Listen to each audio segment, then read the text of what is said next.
I'm Jason Stipp from Morningstar, and welcome to the Friday Five. Five stats from the market and the stories behind them. Joining us, as always, with the Friday Five is Morningstar Markets Editor Jeremy Glazer. Jeremy, thanks for being here. Thanks, Jason. What do you have for the Friday Five this week? Well, the numbers we're going to look at are 700 million, 80%, 5.7%, 6.8 billion, and 3%. 700 million is the amount that activist investor Bill Ackman has lost in JC Penney so far. He's having a rough go of it. Yeah, that's his potential loss there, based on how the shares have fallen since he took his big stake in JC Penney, joined the board, and really tried to shake things up. The problems with bringing in Ron Johnson, who was the former Apple Store CEO, into JC Penney are well documented across a lot of different places that he tried to transform the business, try to change kind of the customer base and the merchandising, and it just didn't go very well. And he was forced out fairly quickly, and they brought back in the old CEO, Ullman, and Ackman was not very happy about that, was publicly feuding with the board and trying to get a new CEO in again, hoping that that would really turn the retailer around.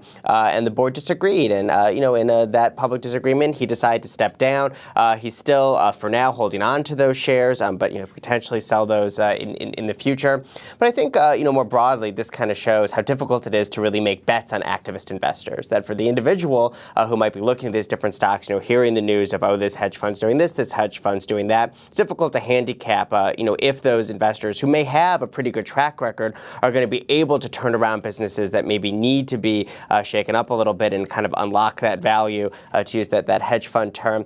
Those are difficult assessments to make, and it shows how important it is to really focus on the fundamentals versus getting caught up in some of these soap operas with what's going on with the boards or with the manager du jour. 80% is the amount of the domestic air travel space that the top four carriers would combined hold if the merger between US Airways and American goes through, but the Department of Justice is saying not so fast. Yeah, this really was a surprise. The American US Airways merger looked like it was basically a done deal. The EU had approved it. The bankruptcy judge was about to put his final stamp of approval on it. The US Department of Justice stepped in and very aggressively, didn't just kind of say maybe you can make a few changes here or there, said that this was going to be a bad move for consumers, that this consolidation was going to raise prices, raise fees across the board, reduce competition. They were really going to stand in the way. And this is a very different stance than the Department of Justice had taken and very recently on some big mergers like United Continental or AirTran and Southwest, saying that, yes, that increased concentration, but they weren't that worried about it. And it's not really clear why they had this change of heart. Part of it could be that the airline industry has done a lot better in terms of pricing power. They're starting to turn a profit now, and maybe the Department of Justice is seeing that, if they had another player, that they were going to be able to, potentially raise prices even more, that could be a problem.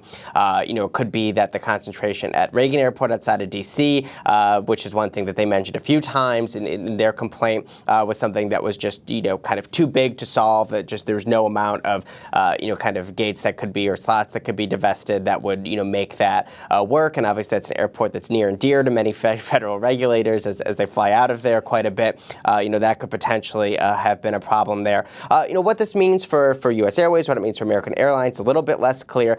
It is possible that they're going to be able to fight this, that they can come up with enough concessions to allow the Department of Justice to back off and to let them merge, because as really the smaller competitors to these other, behemoth airlines, merged airlines, they really will be at a disadvantage in terms of getting those corporate clients, in terms of having, those big networks that will allow them, to continue to make those profits, and they're going to have to really rethink their strategies if they're not able to merge. But I think that you're going to see them fight, pretty aggressively in order to, get that heft that they feel like they need to compete. 5.7% is the delinquency rate on consumer debt in the second quarter. So the great deleveraging, although painful, may be good medicine for consumers after all.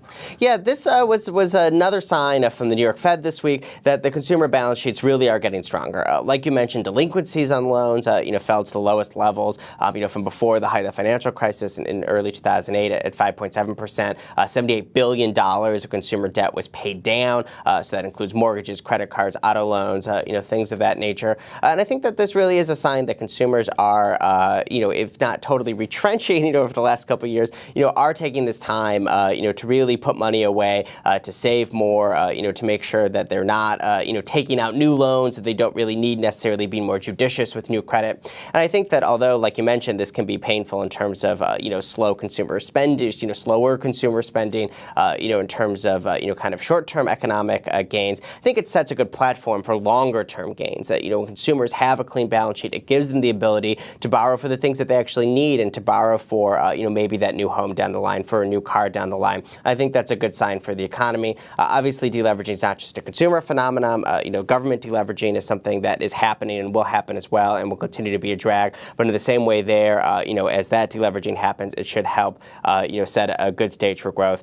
So this is, I think, pretty good news. $6.8 billion is the amount that Cisco spent on acquisitions in fiscal 2013. Seems like a lot of money for a company that has a mixed record on the acquisition front. Yeah, it really is. Cisco had their fiscal 2013 results that they reported this week, and even though the quarter was actually fairly decent, their outlook and some of their commentary was actually quite negative. They're expecting only 3 to 5% revenue growth next year, and this really speaks to a lot of softness in the IT market generally, the corporate IT market, probably less to any specific issues that Cisco has. But one tidbit that Grady Burkhead, who covers Cisco for us, kind of pulled out was that they did spend quite a bit of money on acquisitions this year. $6.8 billion doesn't even include the over $2 billion they're going to spend for SourceFire, which is a security acquisition that they have announced but haven't closed on yet. And this is a lot of money for them. And that, if they continue to make acquisitions kind of at this, very high level, particularly as valuations of the tech sector get frothier and frothier, particularly for some of these smaller companies,